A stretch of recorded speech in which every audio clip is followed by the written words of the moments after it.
Welcome to Nightmare Creatures Podcast. I'm your host, James Strength. I'd like to thank everyone for tuning in tonight, and I hope everyone listening is staying safe. I've got an exciting show lined up for you tonight. I want to welcome our guest to the show. He's a former law enforcement officer. He's experienced some extraordinary things. Welcome to the show, and tell us a little bit about yourself.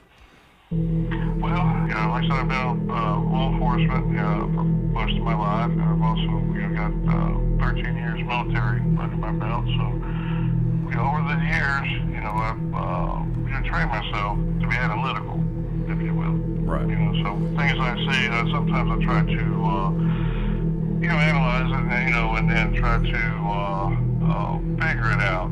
But anyway, a little bit about myself. I've got 18 years in law enforcement. I'm retired. I was 13 years in the military. Graduated Century in 1982. And, went to the military right out of that, the security police and the Air Force, and then spent four years in the Air Force, then 9 years in the Coast Guard, and then, shortly after that's when I got into civilian law enforcement. So I retired about 5 or 6 years ago, and so now I'm just kind of, hanging loose, hanging out.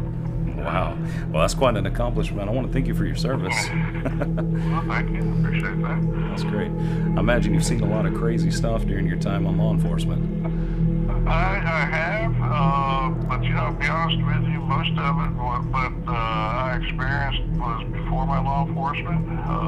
Okay. Most of what I experienced was either as a kid, or my teenage years. My first experience, I guess, I'll bring you up to that one, was with, we lived in Louisiana at the time, and I was in second grade, I believe, and my father had just retired from the Air Force himself. He lived in a town called Bossier City, Shreveport.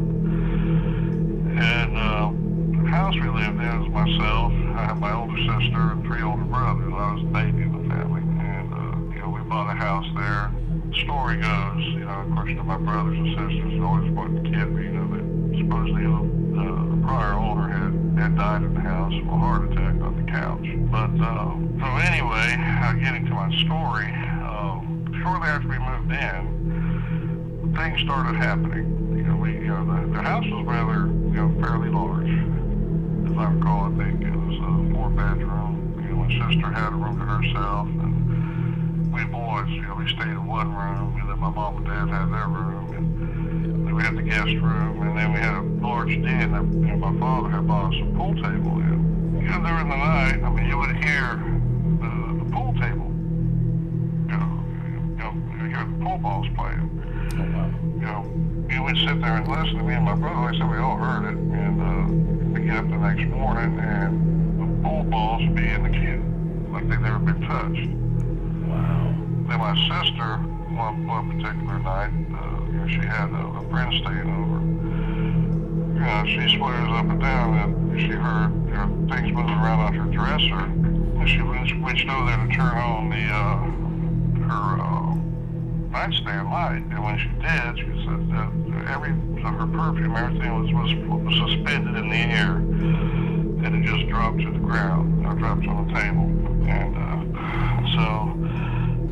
that went in. There was, we heard knocks throughout the house. We'd hear, people walking throughout the house. We tell my parents, and of course, they chalked it up to, just, nightmares, but, it's like when we all try, so we all heard it, we all experienced it, they said, well, they just, it's, well, it is what it is.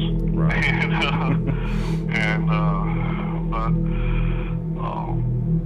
that was my earliest experience. Probably my most intense one. Shortly, it was years later, we moved to Century. And that was probably, I was in, we moved here in Century in 71. So I was in middle school, and my house at Century. There used to be a doctor in Century. His name was Dr. Tubberwell. Okay. And he had his house was right there on the railroad streets there across from the old mill. And part of that, of course, is, it's torn down now. At that particular time, before we moved in that house, we lived further down the street. And there used to be a grocery store in Century. They called Archer's Grocery. I'm sure there's some folks that would remember that. I was riding my bicycle to go to the store to pick up something. I can't remember what it was, whatever my mother had sent me to go get. I remember seeing, the ambulance and the fire department and the sheriff's department. Century at that time didn't have a police department. They had, the sheriff's department like they do now. Okay. And in any event,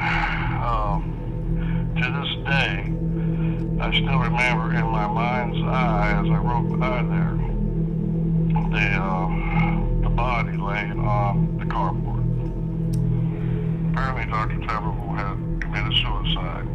Oh, man. And, but his body was covered in a sheet. And as I rode by on my bicycle, I'm watching this, I still remember the position of the body, how it was laying in the sheet, even the blood stain on the sheet.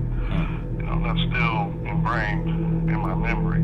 It is. And I just kind of remember, I went out to the store and picked up my supply, whatever my wanted, and went back home. Well, as fortune or unfortunate would have it, several years later, we moved into that house. For whatever reason, my dad decided we needed a bigger house, and that became available. Okay. We moved into it, and at that time, it was just my mom and dad and one of my other brothers, the rest of my brothers and sisters, that moved on and went on their own way. Right. Well, about a week after moving in, and just me and my mother was there at the house. My brother was working, my dad was working, and we were taking stuff, in and out, unboxing it, and taking the empty boxes out to the curb to be thrown out, or what have you. I come back into the house, and I'm going to go into my room, well, me and my brother's room, and the door won't open. Now, what I'm saying when it won't open, how you normally, if a door is locked, you can jiggle, right. Jiggle the lock, the door moves, even though it's locked. The door would not even budge. It was like you were just pushing up against the wall. Like it was barricaded? Not even, it was solid. Wow. It was solid. And I called my mom, and she came in, I told Mama, I said, the door is locked, we can't open it. And both of us pushed on the door and pushed, and it was just like I said, like you're just pushing on a wall. It would not even give. Yeah. And we're like, well, what on earth, how is this even possible? And she's like, well, did you lock the door? I said, Mom, I didn't even go in the room. I took the garbage out, and so then I went to my room. I hadn't even been in there. And so we cut it, and I walked around the house to see if maybe my brother was trying to pull a prank. Maybe he got home early or something like that. Was trying to pull a prank on us. And all the windows and all the screens were on the window. And I looked in, I couldn't see nothing. But what I did see was that our Chester drawer had slid from across the wall to the front of the door. Now, to this day, I don't know how that happened. If anybody had been in the house, they're not going to take the time, to put the screens and the window back up if they were in there trying to steal or whatever. They're just going to go but we eventually got the door open, and that chest drawer had slid at least 4 inches from where it was to the front of the door. Wow. Yeah. So from that point on, that was the first incident. From that point on, we had a cousin, and she stayed there one night. And she woke up, she stayed in the guest room, and she also had a bathroom in it, and she woke up to the smell of cigarette smoke. Well, nobody in my family smoked at that time. Yeah. And, we do remember that people talk about how Dr. Tupperwell, was a heavy smoker, because obviously, he died of cancer. And, but she recalled waking up and saw what looked like a little red light, like the butt of a cigarette, floating through the room. Okay. And the smell of cigarette smoke. And she said it went from the door into the to the bathroom and disappeared. Oh, that's eerie. And yeah. We had those incidents, and doorbells would ring all the time. The doors would open and close. The cabinets would open and close. It did that, up until I joined the service. We just wrote it off as Dr. Tupperwell's ghost. He didn't bother nobody. And it just become a part of your life, huh? Oh yeah. I mean, it wasn't nothing. Nothing malicious. He never did anything that I recall. I mean, like I say, every now and then, pods and camera doors open, catch you off guard a little bit. But the doors, you start to walk into the bathroom, and the door would open, before you got in there, it's like, okay, well, all right, but it was, it just seems like, that's been my lot in life, I guess, to endure these, experiences, and I just chalk it up as something that most people, they never experienced it, it's good to catch them off guard, but, for me, I mean, that was long before I became a police officer, became a cop or anything, but that is pretty much what set, to be honest with you, kind of put me on that path. It's like, I wanted to know what was causing these things, what was behind these things, if there's any truth to it, X-Files, if you would, the truth is out there. Well, I wanted to, Right, 100%. And, you know what I'm saying? Yeah. So, yeah, I mean, I've had, several experiences, I probably can't go into all of them tonight. Right. Like I said, there's some, that I experienced in my military career, and, so, they range from, UFO sightings to ghost sightings, so I said, for me, I'm always looking. Right. And if you don't look, if you don't search, you're not going to find it. It's going to catch you off guard. And you're going to be surprised by it. And you definitely got a good outlook. Yeah. I got a question right quick that just occurred to me.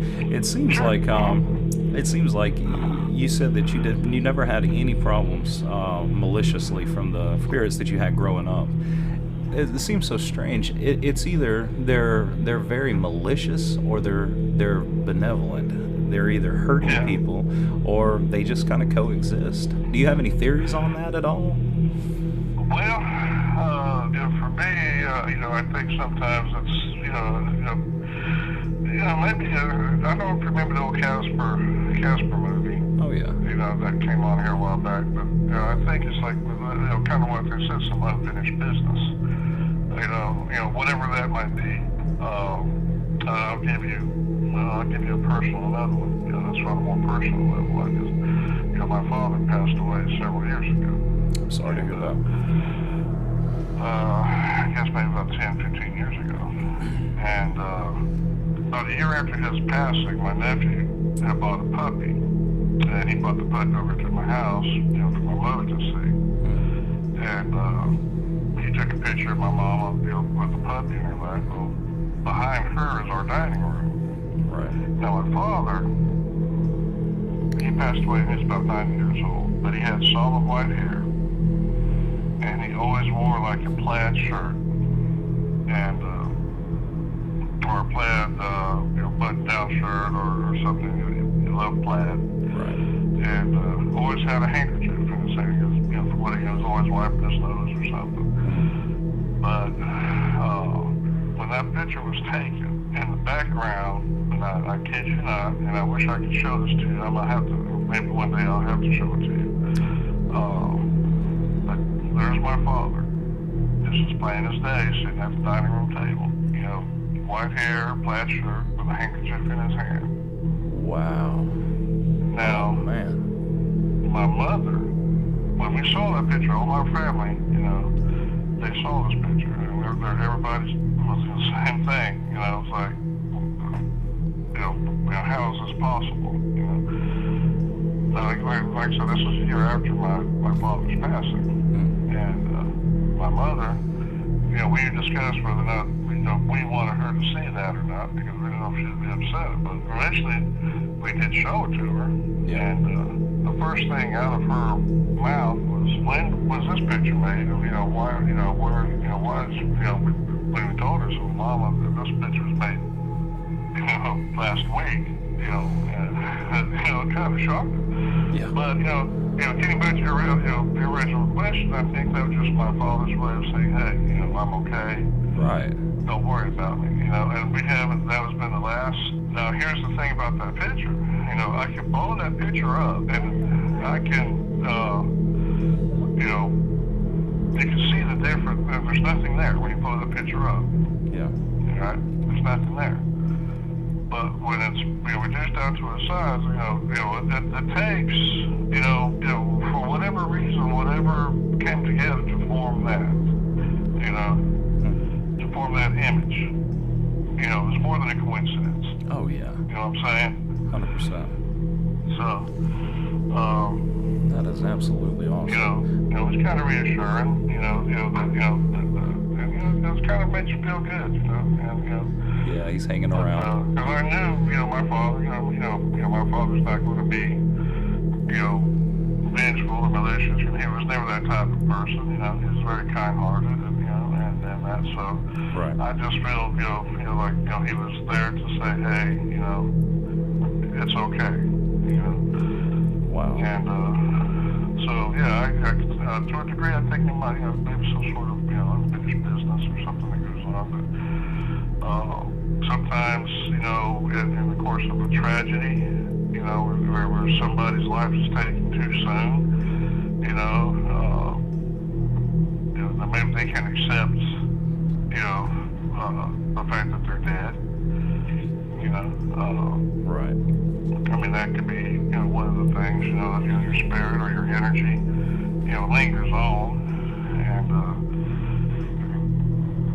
for whatever reason, trying to understand what happened, make sense of what happened to themselves or whatever, trying to communicate to reaching out to the family or friends, and the only way they know how is, as a spirit, and then, of course, we're not, what's the word I guess I'm looking for, we're not wired, to understand that, unless you have some sort of psychic ability or something like that, that you can understand it and read it and see what's going on. Right.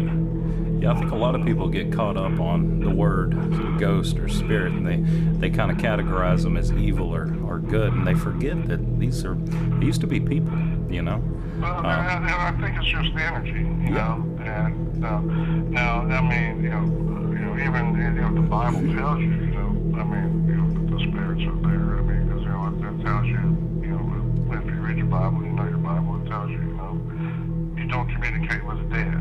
Right. Well, my thing is that, if that wasn't the truth, then why would they even be in there? You're right. You know what I'm saying? Right. 100%.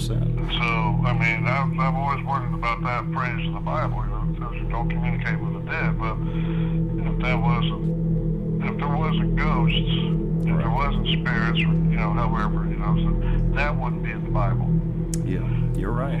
And I just had a guest a couple episodes back. He was dealing with some pretty dangerous stuff called spirit keeping, and I think what it is when you're talking to spirits, you may not always know who exactly you're talking to.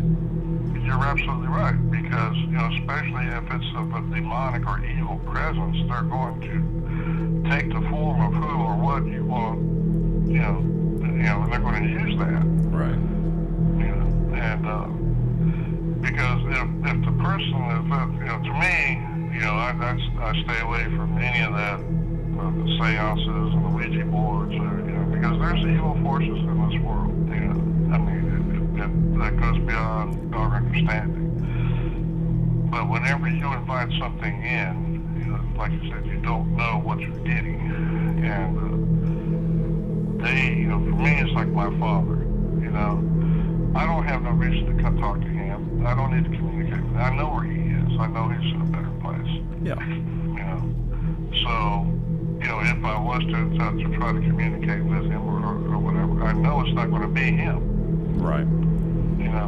But some people are so caught up in their loss or their grief, or the regret, that, these evil forces or demonic forces, they latch on to that, and it manifests, into who or what they want it to be, and then it manipulates them, because once it gets into your life, it gets into it gets into control of you. But then, it's a whole different ballgame. Yeah, it's a bad downward spiral, it seems like. So that's what I don't mess with any of it. I've had people, even want to, play around with it. And I said, nope. Do what you want. When I was in the military, in the service, they just want to play around with stuff like that. I said, you don't even play around with that. Yeah. Y'all do it if you want. I ain't being part of it. Yeah, you can really open yourself up, not physically, but spiritually, and that's very dangerous. Yeah, exactly. Yeah, it does. Because if you can't shut it off, it's going to follow you for the rest of your life. Oh yeah, hard to shake off. And I think that's a lot of case for a lot of possessions, I guess, or hauntings. Sometimes along those lines. Sometimes it's not a haunting per se as much as it is, something malicious or evil, that has just, followed you from one point to another. Right. You just have to kind of go back in your life, lifespan, and think about what you may or may have, not done that might have brought this on yourself. Right. Well, I gotta say, it's really refreshing to actually hear someone with an uplifting story about living in a home like that. Oh yeah. I mean, like I said, it never bothered us. It never terrified. We were never ever terrified, and we were never ever terrified of anything like that. Never. It was just what it is. We just learned to accept it, and now things started flying around or something like that. It might have been a different story, but It didn't, and it was mild, and like you said, it was just little, literally things that go bump in the night. And I think something just went bump in the night as I was talking.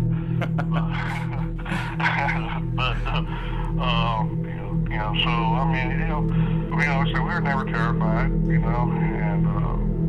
I was more terrified of my mom's red curtains than I was of, when I was, a kid, than I was of, with the ghost that's playing pool. But that's another story. Oh, Lord. Wow. But, so, I don't have the answers, I don't know what, who does, I just, I like I said, I take things, like I said, as a cop, as a police officer, I analyze things, and, I try to, rationalize it, try to understand it, and, figure out, if it ain't what it is, then it ain't what it was, but, if I can't understand it, if I can't rationalize it, then I just say, okay, well, it is what it is. Right. If you get rid of every other possibility, then... exactly, there you go, yeah. However unbelievable. And, I was listening to your story the other night with Mickey, and Mickey has, we call him that story, with his incident out there at the Stanley Crossroads.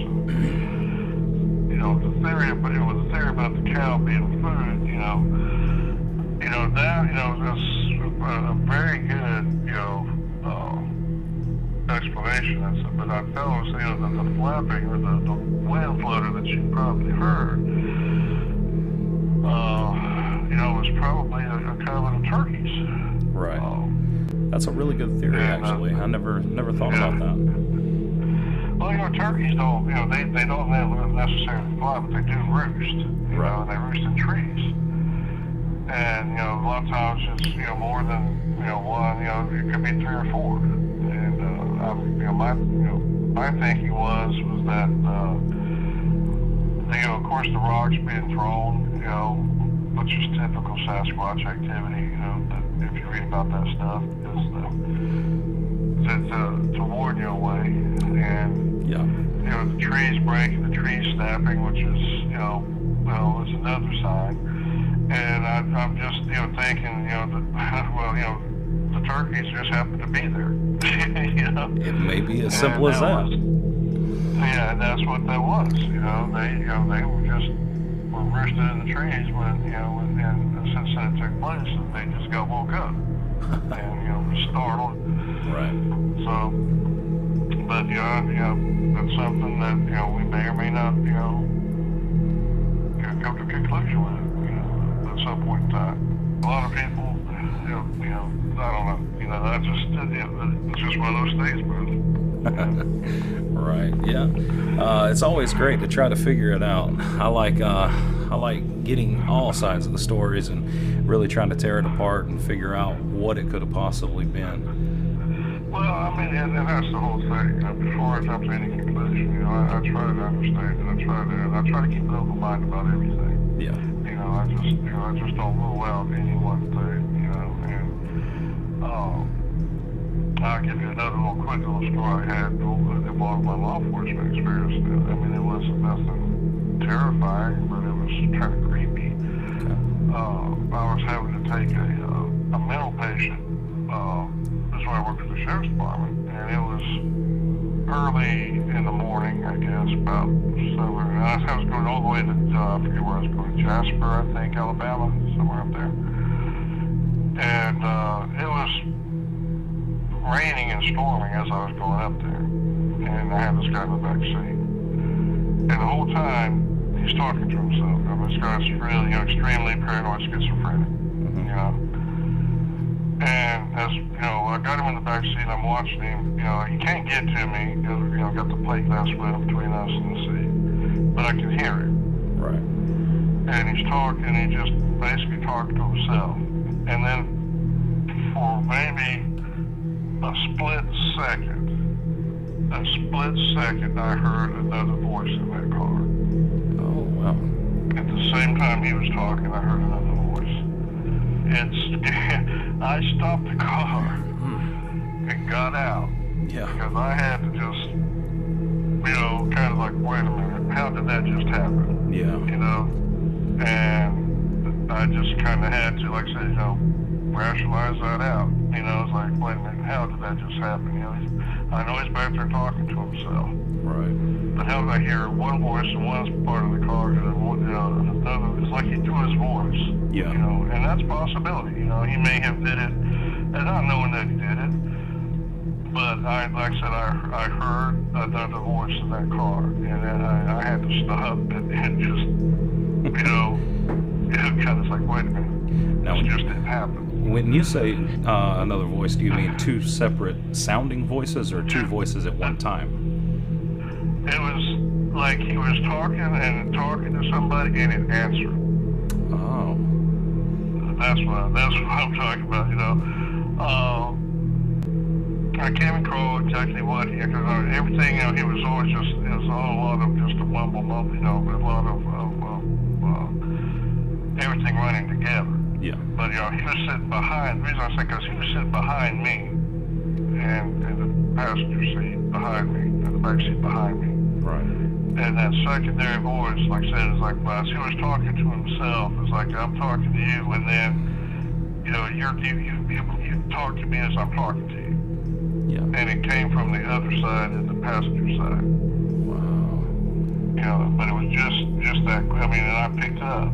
That's pretty jarring. And it creeped me out. And I was like, what on earth, you know? I said, how is that even possible? You know? Right. Well, you know, And there again, like I said, you know, I started trying to rationalize, you know, well, you know, did I hear what I think I heard, you know? Like I said, it wasn't nothing, there was no words, specific words I heard. It was just, you know, like a voice, you know.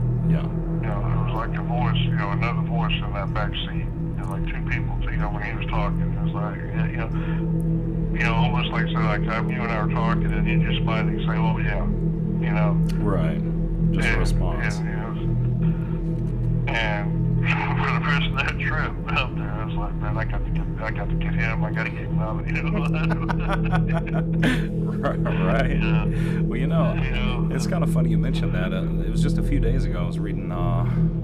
There's a large number of people actually that they believe that not all people who suffer from mental illnesses are suffering from mental illnesses. They believe that a lot of it is actually demonic possession. I think that's very possible. It makes me wonder, with you growing up and experiencing what you experienced, did that open up a little bit of something in you and allowed you to actually hear that voice for a split second in the back seat? Well, that's very possible, because like I said, me being, having the experiences I've had, I don't rule that out. Like I said, I agree with you on that, because from what I've read, in my law enforcement career,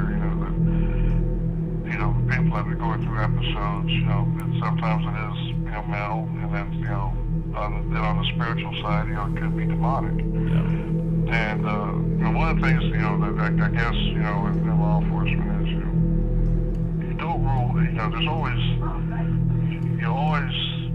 always a story somewhere. Yeah. And, that's why you gather evidence and try to put things together. You try to put things together to understand what took place, what led to this, what led to that. Right. And, so yeah, I feel like, it did open my eyes to a lot of things,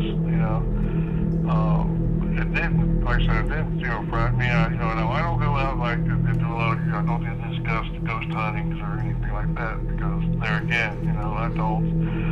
Well, the religious side of me says, you don't do that. You don't go looking for it. Right. So I don't do that, So, but when things happen that I can't explain, when I happen on things or I come up on things that I can't explain, then I have to sit there and say, okay, well, if it ain't this, then it's got to be spiritual or paranormal or supernatural or whatever is what I'm looking for. Right. Yeah. Yeah, it doesn't look like you have to go hunting for it too hard. It seems like it comes to you. Yeah, and that's always been the case, And so I'm never shocked by it when it does happen. I'm not surprised. Sometimes I expect it to happen. Especially if I'm going to sometimes people that some of the calls I've gone to where you've had the elderly or people living at home and they're saying, well, there's somebody in the house. Well, it could very well be, and I accept that. That it may be not in their head, it might actually be somebody that they're seeing, and that that the filters, that like a child, if you take like a small child or an infant, they have no filters. Right. And, they can sense things and they see things. Mm-hmm. So anytime that child is talking about an imaginary friend, it may not necessarily be, just through your child's imagination. Yeah. Because as we get older, as we grow older, then we start to learn to be mature and we start blocking those out. Right. You're right on that. I just kind of feel like if we could ever develop those senses, I guess, if you would, and things would be, we might see things in a whole different light. And maybe something's good, something's bad. Yeah, definitely. And that's great. That's pretty much my whole take on all this stuff. It's like, you just gotta be willing to accept it. That there are things that are going around, that if you can't explain, then just don't try. Right. Just accept it as what it is, the unexplainable, And take the good for the good and the bad with the bad. pretty much how it goes. That's great. Well, I want to thank you so much for sharing your stories. Those are really incredible. And so you said you have some UFO sightings as well. I'd love to have you back on. Well, like I said, that's another story for it. I'll take up, nuts, but, Oh, no, not at all. Not at all. Like I said, it's, these are, different instances, and it's just things that have taken place, and, I've been fortunate, I consider it fortunate to experience, Right. Yeah, I think a lot of people that have never experienced and don't believe in these things are crazy. There's just too much going on in this world. No, it is. It is. Like I say, next time, whenever you want me back, just let me know. Some of the experiences I forgot, that I experienced. It was a military one. Okay. And it's a little bit on the creepy side. But that's a whole new ball there, everybody. That was probably, I'll put too much in it. That was probably, if there was ever one time that I was probably kind of scared, it was this one. Oh, wow. And but I'll save that one for another day. Well, that's nice. I can't wait to hear that story. Well, thank you so much for calling in tonight. I really appreciate everything that you shared with us tonight. Well, no problem. Like I said, just keep doing what you're doing, buddy. You got a little, outlet there for folks that, maybe want to share their stories. And, just get it out there. Absolutely. Thank you so much. Well, you have a great night, sir, and I'll be definitely getting in contact with you about another episode. Anytime, buddy, anytime. All right, have a great night. I just want to take the time to thank everybody for listening and let you know that my heart goes out to any and all families that have been negatively impacted by the coronavirus. It's difficult for everyone right now, and just make sure you're staying safe. I hate wearing the masks, but it's a necessity not just for your safety, but for everyone around you. And I want to thank you for listening to Nightmare Creatures Podcast. Have a great night, and remember, there's no such things as fairy tales.